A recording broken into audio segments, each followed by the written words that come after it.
योगे योगे तवस्तरम्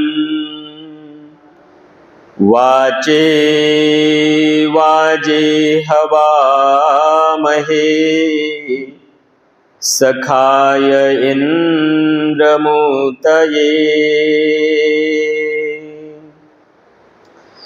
ॐ यस्य भूमिः प्रमा अन्तरिक्षम् उतोदरम्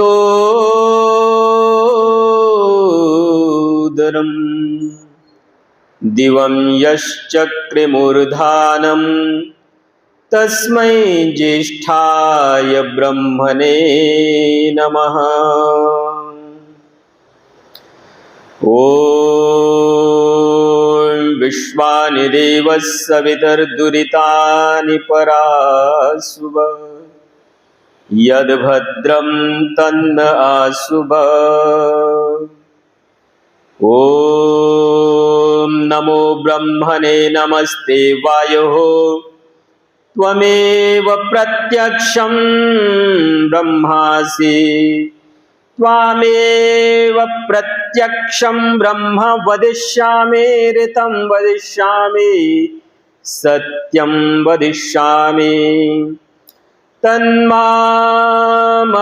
तद्वक्तारम् अवतु माम् अवतु वक्तारम्। हे मान्यवर महेश्वर मंगल करो हमारा,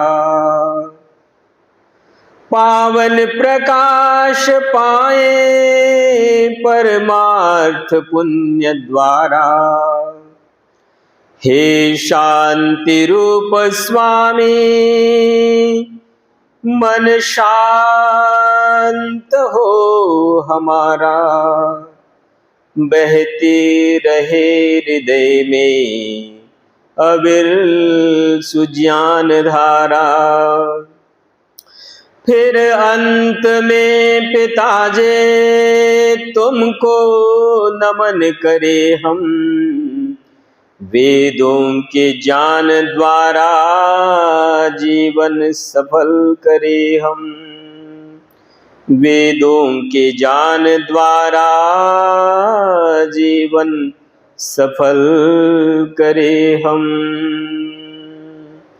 ओम शांति शांति शांति। ओम वंदनीय मातृशक्ति, इस आर्य समाज के यशस्वी प्रधान जी, मंत्री जी, उप प्रधान जी श्रीमान सुनील जी और जितने भी आप प्रतिष्ठित पदाधिकारी वृंद, हमारे संरक्षक प्रधान श्री कामराज जी, वयोवृद्ध भी है और ज्ञान वृद्ध भी है, और ये दोनों जहाँ हो वहाँ कल्याण ही कल्याण है। तो परमात्मा की असीम अनुकंपा, धन्य प्यारे बच्चों, पवित्र आत्माओं, आज के इस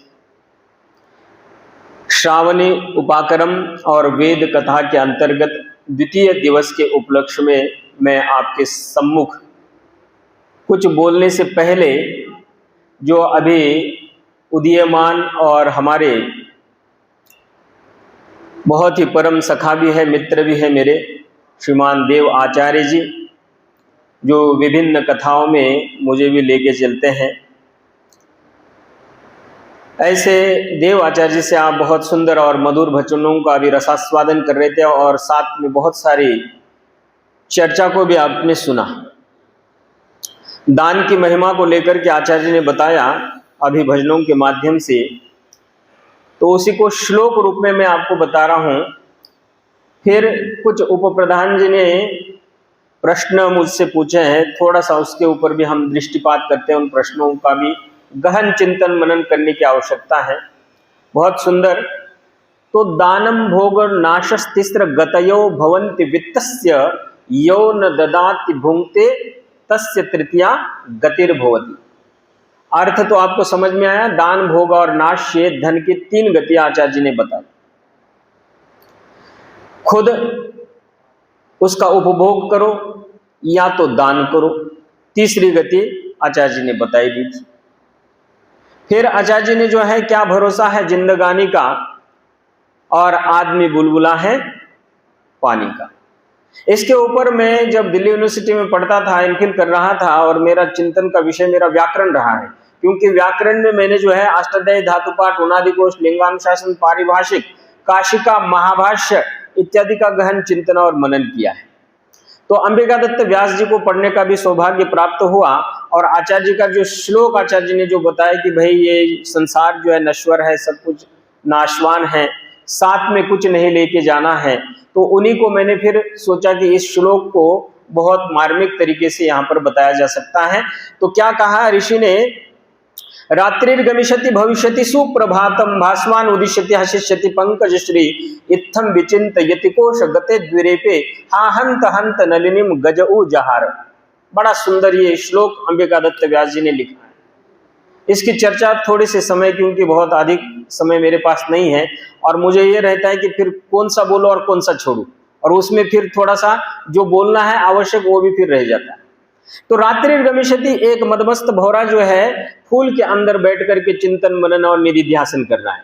क्या सोच रहा है कि रात्रिर्गमिष्यति, रात्रिर्गमिष्यति, रात बीत जाएगी, भविष्यति सुप्रभातम, भगवान दिव्य भास्कर प्रभाकर और भगवान आदित्य, भगवान सूर्य की किरणें जो है इस पुष्प के ऊपर पड़ेगी, पुष्प जो है खिल उठेगा। और इतना चिंतन मनन और निधिध्यासन कर रहा था कि हा हंत हंत नलिनीम गजऊ जहार, एक मदमस्त हाथी आता है और उस पुष्प के गुच्छ को उखाड़ करके फेंक देता है। यहां पर बहुत सारी चर्चा हो सकती है, क्योंकि ये श्लोक जो है वहां औरंगजेब को नेस्तनाबूद करने के लिए, धूल मिट्टी में मिलाने के लिए जो है अंबिका दत्त व्यास जी ने शिवाजी महाराज के लिए लिखा था। लेकिन ये श्लोक हम सांसारिक जनों पर भी फिट बैठता है कि हम भी वो भौरे हैं जो इस संसार रूपी गुलदस्ते के अंदर बैठे हैं और चिंतन मनन कर रहे हैं। जैसे कि अभी उप प्रधान जी ने संकेत कर ही दिया था, क्या पता था चीफ मिनिस्टर ऑफ गुजरात वो भी उस प्लेन में बैठे हैं, इतना बड़ा व्यक्ति, उनके साथ जो लोग सफर कर रहे थे, क्या पता था कि अगले 5 मिनट के अंदर क्या होना है। तो नलिनी गज उजाहर, कुछ नहीं पता है संसार का। जितना समय है प्रभु भक्ति में लगा दो, ये समय जो बीत गया फिर वापस नहीं आना है। आप संसार के जो पिछले आपने 50 साल जीवन को जी लिया, वो 50 साल आप नहीं आने हैं, और अगले 50 साल 100 साल जितने भी आप जिएंगे वो भी वापस नहीं आएंगे। तो हर मोमेंट को बड़ी सादगी के साथ, मैं बड़ा जो है ना, मैं विश्वास रखता हूं बहुत सकारात्मकता, और सकारात्मकता यही है कि भाई जो कुछ है सर्वश्रेष्ठ है, भगवान ने सब दिया है, उसका उपभोग करो, उसके साथ एंजॉय करो। जो कुछ आपके पास है उसको श्रेष्ठतम पात्रों को दान दो। अब इतना बड़ा उत्सव हो रहा है, ये उत्सव तो कोई पैसे के बगैर होता नहीं है। तो यहाँ जो आपका मंदिर इतना सुंदर कर्म कर रहा है, बच्चों को शिक्षा दे रहा है, यहाँ दान दो। गुरुकुल चल रहे, गुरुकुलों में दान दो। कोई अच्छा विद्यार्थी है, उसकी पढ़ाई में हेल्प करो। कोई अच्छा आचार्य आपको लगता है, कोई अच्छी सेवा सम्मान कर रहे हैं, कोई संस्था चला रहे हैं, लेकिन दान जो है पात्र कुपात्र, देश काल और परिस्थिति के अनुसार। अब मैं इतना बोल करके आज विराम देता हूं, क्योंकि बहुत सारा विषय अगला ही हो जाएगा। मेरा विषय कुछ अलग है। मेरा विषय है संगतिकरण, और सताम ही संगह सकलम प्रसूति। सज्जनों की संगति में बैठोगे तो तर जाओगे, और दुर्जनों के संसर्ग में रहोगे तो मिट जाओगे। इसलिए हमारे जो संगति का विषय है, इसमें चाहे गीता उठाओ, उपनिषद उठाओ, महाभारत उठाओ, रामायण उठाओ, कितने ही शास्त्र, चाहे आप आरण्यक ब्राह्मण ग्रंथ उठाओ, कितने ही शास्त्रों में जो है सभी ऋषियों ने मुक्त कंठ से जो है सत्संग की प्रशंसा की है। आज जो है बहुत चिंतन का विषय है कि आज जो सत्संग होने चाहिए थे या होने चाहिए वो हो नहीं रहे। मैं प्रधान जी को, मंत्री जी को, समस्त कार्यकारिणी को साधुवाद देता हूं कि आपका समाज में पहले से बहुत, मतलब आपके प्रति मेरी भावनाएं बहुत उदात्त हैं। हालांकि मुझे जो है बहुत गर्व होता है इस बात का कहते हुए कि एकमात्र ये मुझे दिल्ली के आर्य समाज दिखी, और भी 1-2 है। एक गुड़गांव में सुशांत लोक में मैं जाता हूँ, डिफेंस कॉलोनी में जाता हूँ, और यह आपकी समाज अपने आप में अद्भुत है। अद्भुत क्यों है? क्योंकि यहाँ सत्संग है, यहाँ स्वाध्याय है, यहाँ वेद का चिंतन है। तो ऋषियों ने जो है, हम सभी स्वस्ति वाचन का मंत्र का पाठ करते हैं। स्वस्ति वाचन के मंत्रों में एक बहुत सुंदर ऋग्वेद का मंत्र आया, आप सबको याद होगा, बोलिएगा। ओम स्वस्ति पंथा मनुचरेम सूर्या चंद्र मसाविव पुनर्ददता अघ्नता ज्ञानता संगमे मही। कितना सुंदर मंत्र है, क्या कभी इसके ऊपर हमारी दृष्टिपात गई? केवल मंत्र बोलना यहां तक हम सीमित ना हो, मंत्रों का शब्दशः अर्थ भी जब हमें पता लगे तो बात बनी। नहीं तो तोते की तरह, अभी तोते की कहानी आएगी आगे मैं बोलूंगा, तोते की तरह केवल रटना नहीं है। हमने जब अष्टाध्यायी याद की 4000 सूत्र, तो उसको हमने विधिवत पढ़ा भी, गुरु मुख से पढ़ा भी, उसके लिए प्रथमावृत्ति भी पढ़ी, उसके लिए माधवीय धात्युवृत्ति भी पढ़ी, उसके लिए महाभाष्य पढ़ा, उसके लिए काशिका भी पढ़ी, तो उसको हमने आत्मसात कर लिया। तो जो मंत्र बोले, मननात् मंत्र, मनन कीजिए, चिंतन कीजिए, उसके डीपली उसको अर्थ को समझने का प्रयास और प्रयत्न कीजिए।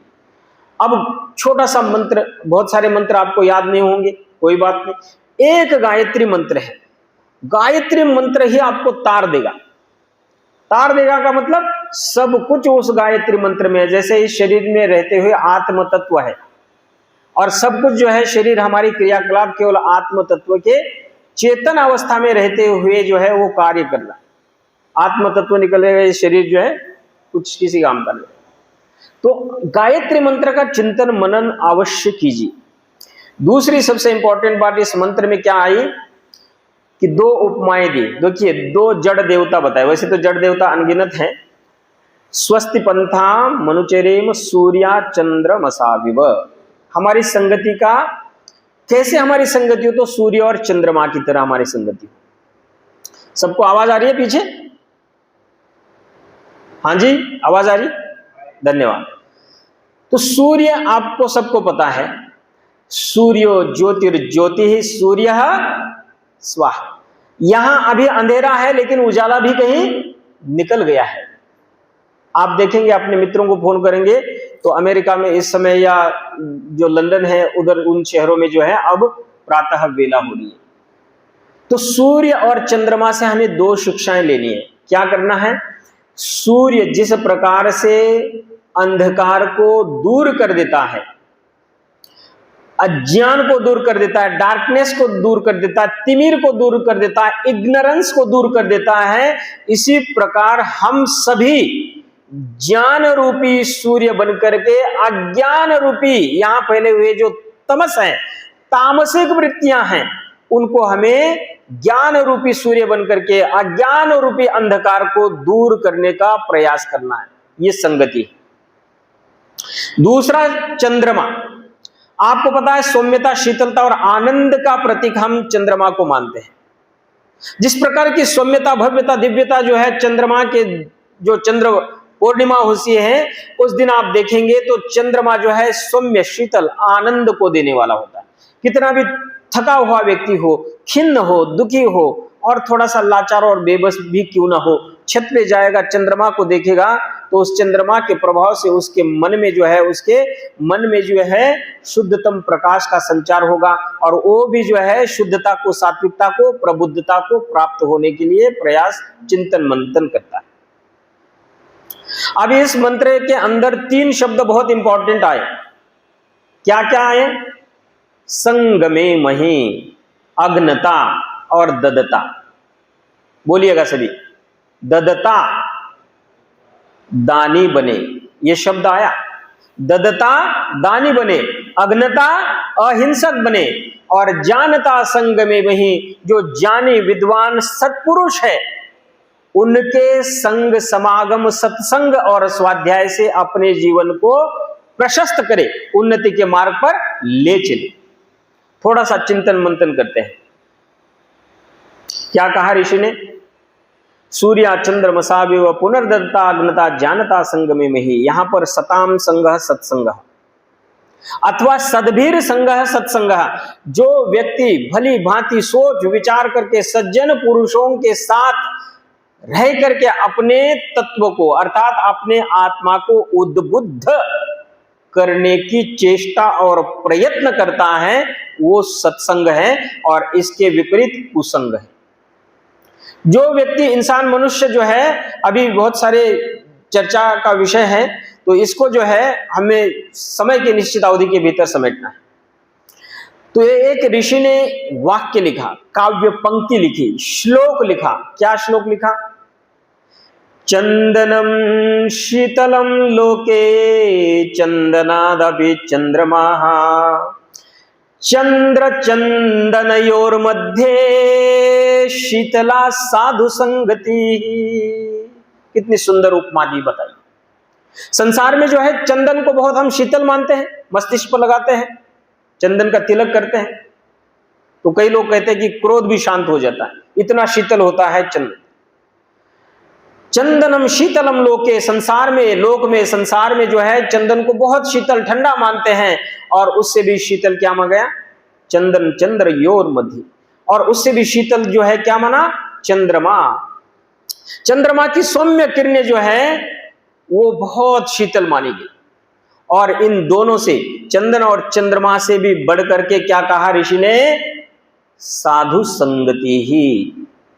साधु महात्माओं का संग करने से हमारा जो अहंकार है, हमारा जो दर्प है, हमारी जो किम कर्तव्य विमूढ़ भावना है, वो नष्ट हो जाती है। इसलिए आप विचारशील सत्पुरुषों को देखेंगे और कितने ही बड़े बड़े आप्त पुरुषों को देखेंगे, तो वो देखेंगे कि सताम ही संगः सकलम प्रसूते, सज्जनों के संग में रहे, इसलिए सकल संसार में प्रसिद्ध हो गए, प्रेरणा को प्राप्त हुए।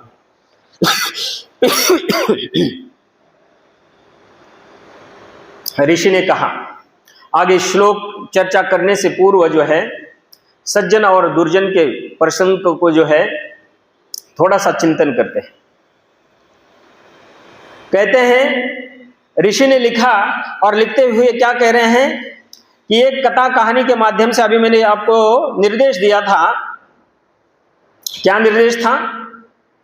कि तोते की कहानी आप सबको सुनी है। तोते की कहानी सबको याद होगी, शायद मुझे लगता है कई बार सुनी होगी, नहीं सुनी होगी तो बहुत, इसमें जो मर्म छिपा है उसको पकड़ने की बात है, इसलिए सुनना आवश्यक है। एक राजा जो है घोड़े पर चल करके जंगल जा रहा था, और जंगल जाते जाते जाते जाते क्या हुआ कि एक चोरों का, डाकुओं का अड्डा पड़ता था, और वहां पर एक तोता भी उनके साथ निवास करता था।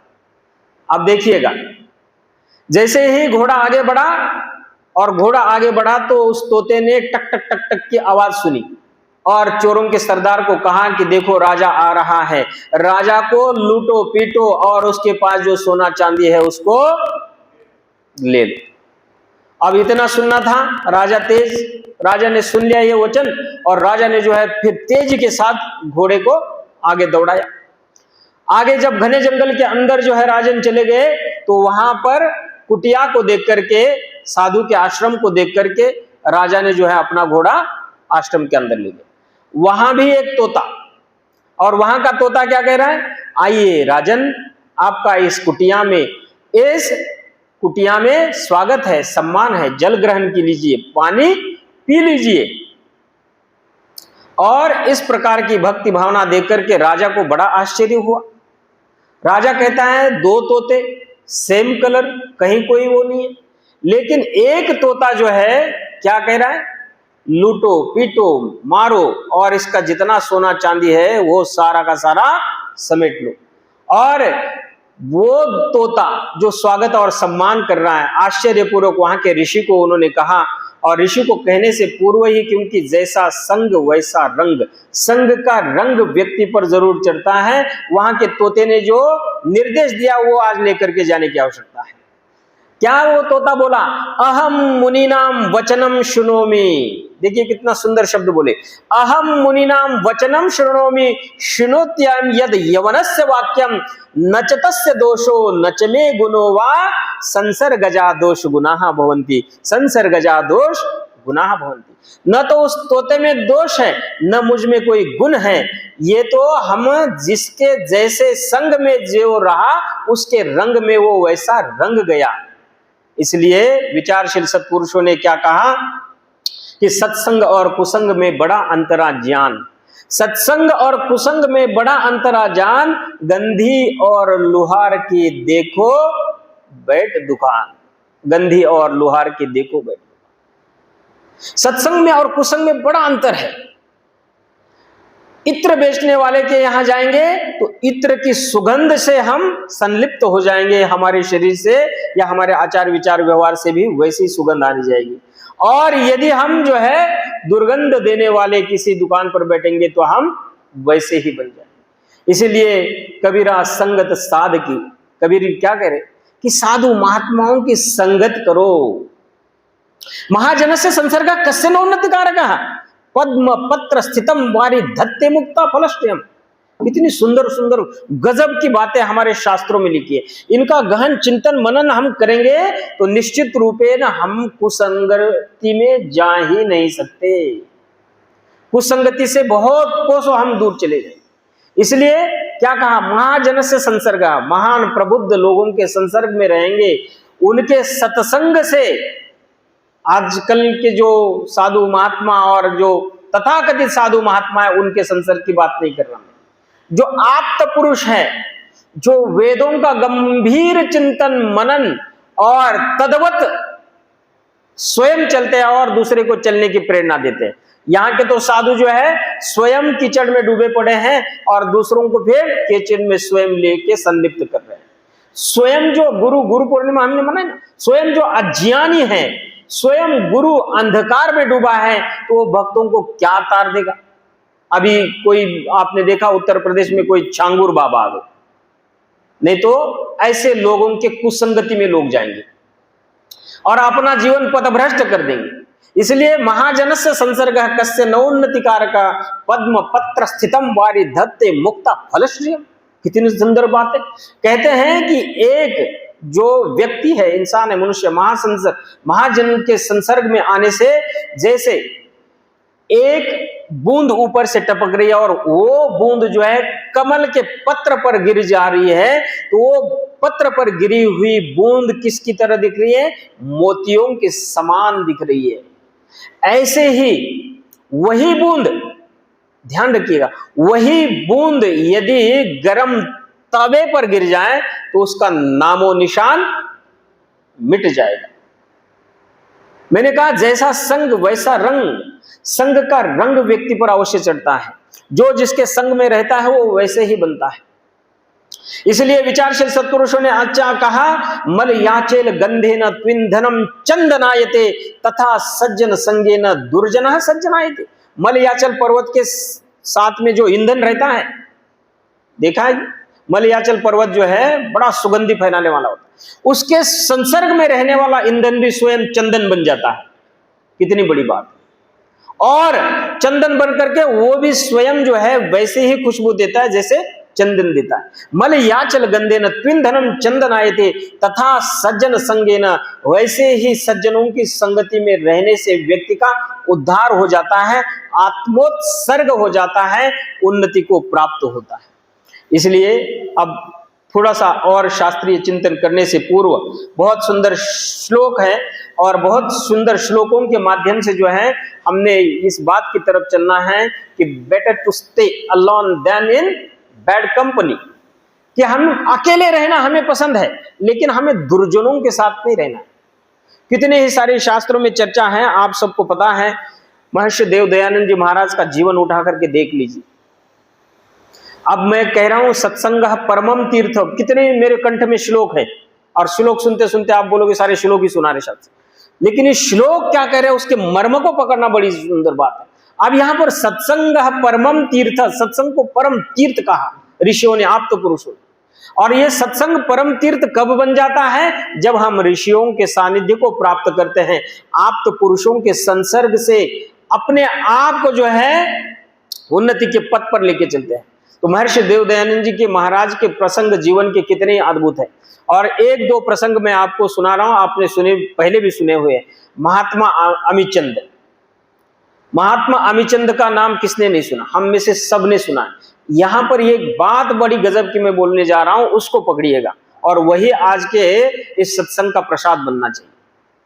झेलम के पश्चिमी पाकिस्तान में, जहां पर स्वामी देव दयानंद जी महाराज जो है ऐसे भव्य दिव्य सत्संग को संबोधित कर रहे थे, और महात्मा अमीचंद को खड़ा किया, और जैसे ही अमीचंद का नाम लोगों ने सुना महर्षि के मुख से, तब अनायास ही लोग कहने लगे कि स्वामी जी इस व्यक्ति को स्टेज पे या अपने आसन के पास मत लाइए। स्वामी जी ने कहा क्या, क्यों, कैसे, क्यों नहीं आने देना? फिर स्वामी दयानंद जी ने जो है अपने पास बिठाया, अपने पास बिठा करके उनके मधुर कंठ से जो है बड़ा सुंदर भजन श्रवण कराया जनता को, और जनता ने जो है रसास्वादन करते हुए महर्षि के मुखारविंद से एक शब्द निकल गया, और वो शब्द क्या था कि महात्मन अमीचंद तुम हो तो हीरे लेकिन कीचड़ में पड़े हो, तुम हो तो हीरे लेकिन कीचड़ में पड़े हो। अमीचंद जो व्यभिचार करता था, परस्त्री गमन करता था, इत्यादि कितने ही व्यसनों से अधीन हो चुका था, लेकिन जो है महर्षि के इतने शब्द सुनने मात्र से ही उसके जीवन की काया कल्प हो गया, और सदा सदा के लिए हमारे आर्य समाज के इतिहास में महात्मा अमीचंद अमर हो गए। ऐसी ही घटना जो है मुंशी राम, आप सबने श्रवण की होगी। स्वामी श्रद्धानंद जी पथभ्रष्ट हो चुके थे, बार बार पिताजी के अवहेलना देने के बाद, पिताजी के भर्त्सना करने के बावजूद जो है स्वामी दयानंद जी के सत्संग को जाने को तैयार नहीं थे, और स्वामी जी को उल्टी उलाहना देते हुए जो है श्रद्धानंद जी कहते, जो पहले नाम उनका मुंशी राम था, अपने पिता को उलाहना देते कहते कि ये फक्कड़ क्या मुझे बदलेगा, मैं तो बदलने वाला हूं नहीं। लेकिन प्रभु की लीला और प्रभु की कृपा कब, कहां, कैसे, किस प्रकार किस पे होनी है ये कोई नहीं जानता है।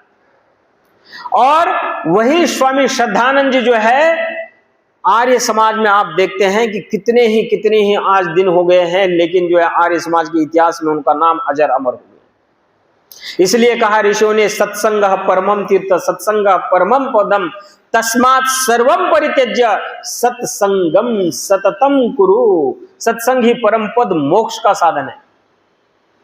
एक कीड़ा जो है फूल माला के ऊपर बैठता है, और फूल माला करके बैठने के बाद जो है वही कीड़ा राजा के गले का हार बन जाता है।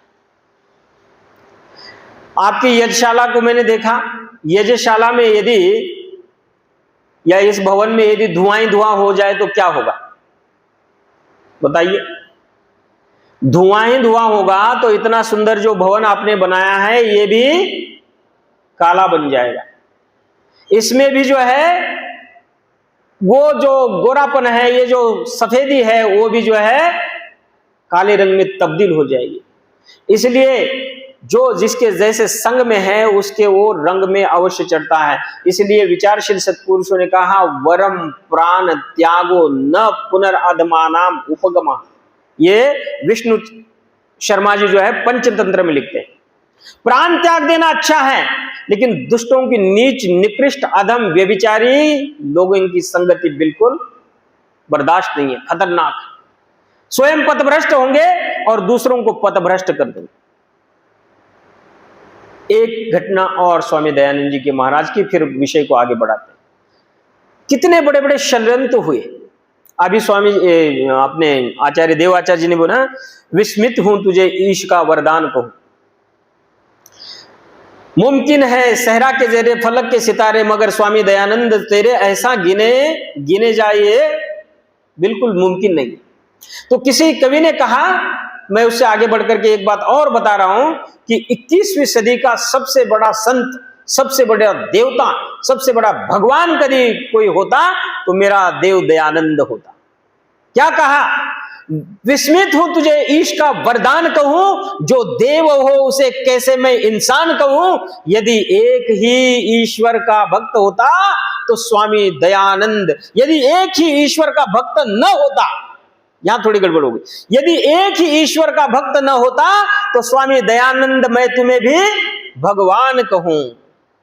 यदि एक ही ईश्वर का भक्त ना होता तो स्वामी दयानंद मैं तुम्हें भी भगवान कहूं। कितने बड़े बड़े षड्यंत्र हुए मेरे ऋषि के प्रति। कितने जलील कर दिया। आज हम थोड़ा सा विचलित होते हैं, थोड़ी थोड़ी बुराइयों से, थोड़ी थोड़ी व्याधियों से, परेशानियों से। मेरे ऋषि के ऊपर साधना करते हुए लोगों ने जो है वितंडा कर दिया।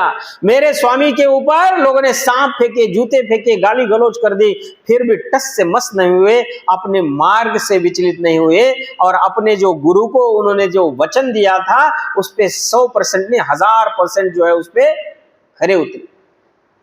एक घटना जो है मथुरा की घटना सभी को याद होगी। देव दयानंद जी महाराज समाधिस्थ हो गए, ब्रह्म वेला में लीन होकर के तत्ववेता चिंतन मंथन और निधिध्यासन उस दयालु पिता परमात्मा का करने लग गए। उधर पंडों ने जो है षड्यंत्र रचा था। तर्क से वितर्क से मेरे देव दयानंद को कोई हरा नहीं सकता था। उनके आगे सारे पंडे जो है धराशायी हो गए थे। लेकिन पंडों ने जो है, तथाकथित पंडों ने, मैं अभी एक बात और कह रहा हूं, तथाकथित उन पंडों ने जो है ऋषि को बदनाम करने के लिए एक जो पथभ्रष्टा थी, उस पथभ्रष्टा को जो है 500 रुपए का लालच दे करके और ऋषि को बदनाम करने के लिए छोड़ दिया, और कहा कि तू यदि इस ऋषि को कलंकित करेगी तो तुझे जो है सोने चांदी जवाहरात से लदा जाएगा। इतना प्रलोभन आने के बाद पथभ्रष्ट स्त्री जो है स्वामी दयानंद जी के कक्ष में जा रही है। देखो वो दृश्य कितना भयानक होगा। स्वामी दयानंद जी अकाट्य ब्रह्मचारी थे, उसने वो सुन लिया था, और ऋषिवर देव दयानंद जी के समीप जैसे ही जाने लगी तो पैर ही ना आगे बढ़े। इतिहासकार लिखते हैं पैर ही ना आगे बढ़े, और कहीं ना कहीं जो है वो स्त्री वहीं से वापस आ गई। पंडों के सामने जो है सारा सोना चांदी हीरे जवाहरात जो दिए थे, रुपए पैसे दिए थे, सब फेंक दिए और कहा कि मैं नहीं कर सकती। फिर पंडों ने दुगना उसको लालच दे दिया। दुगना लालच दे दिया तो अब वो ऋषि के पास जाती है, ऋषि की समाधि टूट जाती है, और ऋषि देखते हैं कि एकदम मेरे सामने एक स्त्री खड़ी है। उसी क्षण मेरे ऋषि क्या बोलते हैं, मां, मां कैसे आना हुआ? इतना एक शब्द सुनना मात्र था, इतने एक शब्द की जो अमिट छाप पड़ गई उस स्त्री के ऊपर, वह पथभ्रष्टा स्त्री जो है सदा सदा के लिए स्वामी जी के चरणों में गिर गई, और जो व्यभिचार के कार्य करती थी उसको उसने त्याग करके ऋषि देव दयानंद जी के कार्य में संलिप्त हो गई। यह है सत्संग का प्रभाव, यह है सत्संग का प्रभाव। और इसको यदि हमने जाना नहीं, पहचाना नहीं, तो आज जो है समाज में जो है निरंतर जो है सत्संग की बाढ़ है।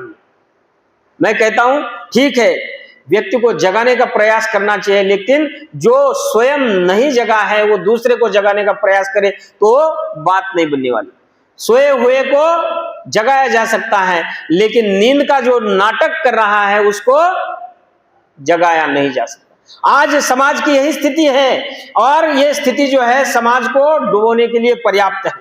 अब यहाँ पर हमने सत्संग की महिमा के ऊपर बहुत सारी बातों को सुना, और इन बातों को सुनकर के हम इस बात के निष्कर्ष पर निकाल रहे कि यदि सत्संग निरतो भविष्यसि भविष्यसि, यदि सत्संग निरतो भविष्यसि भविष्यसि अथ दुर्जन संसर्गे पतिष्यसि पतिष्यसि, ये ऋषियों ने काव्य पंक्तियां लिखी है। और इन काव्य पंक्तियों का मर्म यही है कि यदि सत्संगी है तो सत्संगी बन जाओगे, और यदि अधम नीच निकृष्ट व्यभिचारियों के संसर्ग में रहोगे तो पतित हो जाओगे। समाज में आज यही हो रहा है, लोगों को संग किसका करना यही नहीं पता है। हम कितनी बड़े प्रधान जी, मंत्री जी, आप कितनी बड़ी फेरी लगाओ, 4 लोग बढ़ेंगे, अरे ये तो पता नहीं क्या कर रहे हैं, सत्संग तो पता नहीं इनको, सत्संग पता ही नहीं। सत्संग तो हम करते हैं, हम जाते हैं, इतने लोग होते हैं, लाखों लोग होते हैं, लाखों लाखों लोग आ रहे, लेकिन लाखों वहां जाने के बाद भी खाली हाथ लौट के आ रहे हैं। हम जितने हैं, जैसे हैं, बहुत अच्छे हैं, हमारी संख्या अद्भुत है। अगर एक व्यक्ति जग गया वो हजारों लाखों को जगाने के लिए पर्याप्त है। मेरा ऋषि अकेला था, लाखों लाखों लोगों को जगा करके चला गया, लाखों लाखों लोगों का उद्धार कर लिया, कितने ही पतितों का उद्धार कर लिया, कितने ही जो है अबलाओं का उद्धार कर लिया, कितने ही जितने संसार में अज्ञान अविद्या अंधकार में ढोंग पाखंड आडंबर अंधविश्वास में गोते खा रहे थे, उन सबको ऊंचा उठाने का काम मेरे ऋषि ने किया। उनके संसर्ग में एक बार जो भी आया वो सदा सदा के लिए ऋषि का होकर के रह गया। ये सत्संग की महिमा है। इसलिए सत्संग परमम तीर्थ, सत्संग परमम पदम, तस्मात् सर्वम परित्यज्य सत्संगम सततम कुरु। अब कुछ जो है बहुत ही कटु वाक्य भी शास्त्रकार लिखते हैं। कटु वाक्य की चर्चा जो है मैं आपके सामने करने से पहले दो चीजें, एक तो अवश्य मैं कहूंगा, कल भी मैंने संकेत दिया था, और आज जो है हमारे श्रीमान उप प्रधान जी की बातों को मैंने जो है थोड़ा सा बीच में छोड़ दिया था, लेकिन वो क्योंकि वो विषय से जुड़ रही है इसलिए उन बातों को मैं यहां पर बता रहा हूं। क्या कहा? किसी ने पूछा तेरा धनमाल कितना है, किसी ने पूछा तेरा धनमाल कितना है, किसी ने पूछा तेरा जालो जलाल कितना है, किसी ने पूछा तेरा परिवार कितना है, पर किसी ने ये न पूछा कि प्रभु से तेरा प्यार कितना है। किसी ने ये न पूछा कि प्रभु से तेरा प्यार कितना है। हमारे आदरणीय उप प्रधान जी ने मुझे कल आज शंकाएं लिख करके भेजी थी। वो शंकाएं भी इसी सत्संग का हिस्सा, इसलिए मैं बोल रहा हूं, क्योंकि व्यक्ति क्या है, संसर्ग तो करता है लेकिन शमशान वैराग्य हो जाता है। रुपया है, पैसा है, गाड़ी है, बंगला है, सुख और चैन नहीं है। सब कुछ होने के बावजूद भी व्यक्ति जो है अंधेरे में डुबकियां लगा रहा है, अज्ञान में डुबकियां लगा रहा है। सब कुछ होने के बाद भी हताश, निराश, बेबस है और मन में कहीं ना कहीं अशांति है। तो उस अशांति को दूर करने का यदि कहीं उपाय है तो मेरे ऋषि के सत्संग में है। मेरे ऋषि के सत्संग में जो आएगा वो सदा सदा के लिए जो है ऋषि का होकर के जाएगा। तो ये जो तीन बातें उठाई है प्रधान जी ने, ईश्वर जो करता है सब ठीक ठाक कर देता है।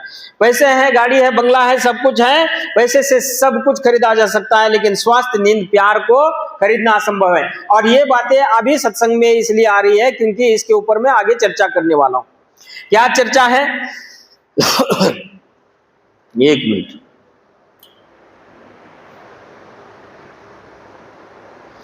आप ध्यान रखिएगा। अब ये कठोर चर्चा भी चल रही है, सत्संग और कुसंग, इन दोनों को लेकर के आप थोड़ा सा हमें विवेचना करनी है। सत्संग और कुसंग, सत्संग व्यक्ति को उन्नति के शिखर पर ले जाता है और कुसंग व्यक्ति को अवनति के गर्त में गिरा देता है। विद्वान व्यक्ति है लेकिन विद्वान व्यक्ति होने के बाद भी वो कुसंग में पड़ा है तो उसका जीवन भी नरकीय बन जाता है। इसलिए उसको कहा कि विद्वान होना अपने आप में अलग बात है, लेकिन विद्वान होकर के अगर आप कुसंग में पड़े हुए हो, आपके शब्द चुभोने वाले हो, आपके मन की भावना ठीक ना हो, तो फिर आपका उद्धार होने वाला नहीं है। इसलिए विचारशील सत्पुरुषों ने कहा, नीतिकारों ने लिखा, चाणक्य जी ने लिखा, सर्पश्च दुर्जनश्चैव वरम सर्पो न दुर्जनः सर्पो दशति काले दुर्जनस्तु पदे पदे। कितनी बड़ी बात है। सर्पश्च दुर्जनश्चैव, सर्प और दुर्जन में से सर्प को अच्छा समझा, क्योंकि सांप तो जो है अपने घर में जब चलता है तो सीधा होकर के चलता है, आपने देखा होगा। और सर्प में एक दूसरे और भयंकर चीज है कि वो वायु में फैले हुए विषैले कणों को अपने पास इकट्ठा कर लेता है, और जब कहीं कोई परिस्थिति आती है तो वो किसी के दो दांत चुबो देता है और किसी की जीवन लीला का हरण कर लेता है, समाप्त कर लेता है। लेकिन यहां पर ऋषि ने बहुत सोच समझ करके लिखा कि सर्पश्च दुर्जनश्चैव वरम सर्पो न दुर्जनः, सांप और दुर्जन में से सांप अच्छा है लेकिन दुर्जन अच्छा नहीं है। क्यों? क्योंकि दुर्जन जब जब काल आएगा उसको पता लगेगा कि अब मेरी बारी आ गई है, वो अपने उन विषैले वचनों से आपका अपमान हर पद पद पर करने का प्रयास करेगा। इसलिए कहा, न स्थातव्यम न गंतव्यम शनम अपि अधमहि सह, एक क्षण भी उस अधम व्यक्ति के साथ जो है उठना बैठना नहीं चाहिए। आप देखेंगे, क्योंकि जो है मैंने पिछले लगभग 10 सालों में पढ़ाया, जो विद्यार्थी जैसा होता है वो वैसों के साथ बैठना पसंद करता है। जो प्रबुद्ध होगा प्रबुद्धता के साथ बैठेगा, और जो कमजोर होगा वो कमजोर को ही चुनेगा, वो कभी उसके साथ अपनी तुलना नहीं करेगा। अब दुर्जनः परिहर्तव्यो विद्यालंकृतोपि सन् मणिना भूषितः सर्पः किमसो न भयंकरः।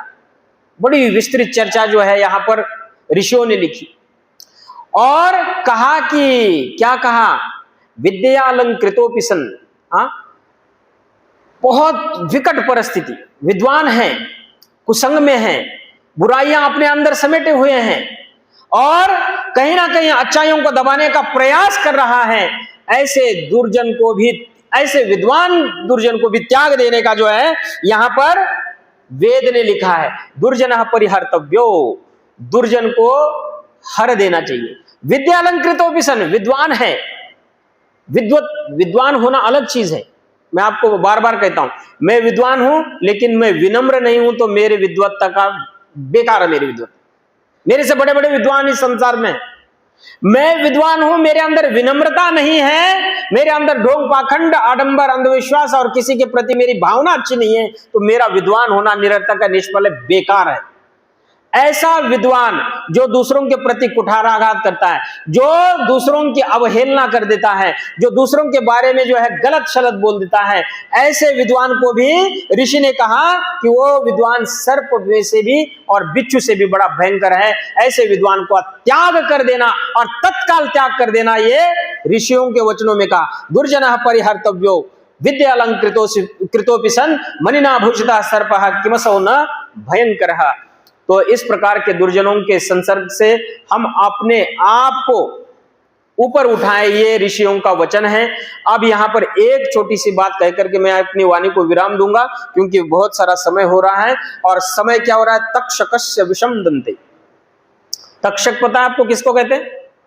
तक्षक माताजी, कल वाली माताजी नहीं आई हमारी।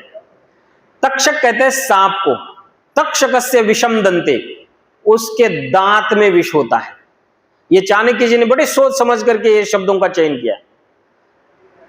तक्षकस्य विषम दंते मक्षिकायाश्च मस्तके, और जो मक्खी होती है, मक्खी चाहे आप मधुमक्खी ले लो, उसके मस्तक में विष होता है।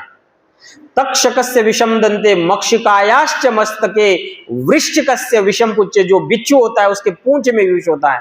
और सर्वांगे दुर्जनस्य तत्, दुर्जन व्यक्ति चाहे विद्वान है लेकिन दुर्जन है और दूसरों का जो है अपकार करने में ही लगा हुआ है, तो उसका तो सारा शरीर अणु, उसका एक एक, उसका जीवन जो है पथभ्रष्ट तो है ही, लेकिन उसका एक एक जो अंग जो है विष से भरा पड़ा हुआ है, क्योंकि वो चाहते हुए भी किसी के प्रति श्रेष्ठ भावना नहीं रखते। इसलिए विचारशील सत्पुरुषों ने कहा, मृगा मृगैः संगम अनुव्रजन्ति गावश्च गोभिस्तुरंगास्तुरंगैः। इसलिए मृग मृगों के साथ रहते हैं, विचारशील पुरुष विचार पुरुषों के साथ रहते हैं। और मृगा मृगैः संगम अनुव्रजन्ति, मृग को मृग के साथ, आपका हिरण कभी घोड़े के साथ या गधे के साथ चलता हुआ दिखाई दे आपको? नहीं, मृग मृगों के साथ रहता है, टोलियां बना करके चलता है।